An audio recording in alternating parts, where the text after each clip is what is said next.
Driver बनणं सध्याच्या काळात तसं खूपच सोपं असतं, कारण प्रत्येकाच्याच घरी लहान मोठ्या गाड्या तर असतातच, म्हणून काहीच अवघड नसतं. पण ड्रायव्हरचं जीवन जगणं मात्र खूपच अवघड असतं.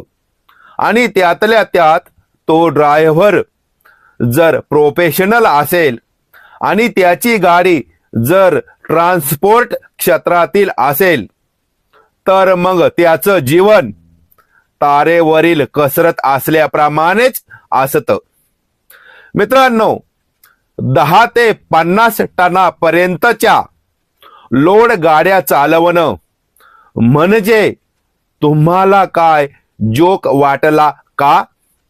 आणि जर भरलेली गाडी घाट चढत असेल तर अशा वेळी त्या गाडीच्या ड्रायव्हरला स्वतःचं काळीज दगडासारखंच करावं लागतं.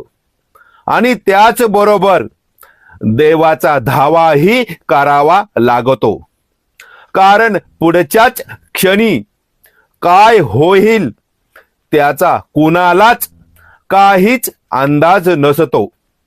म्हणजेच वर जातो किंवा खाली दरीत कोसळतो त्याचाही काहीच कुणालाच अंदाज नसतो.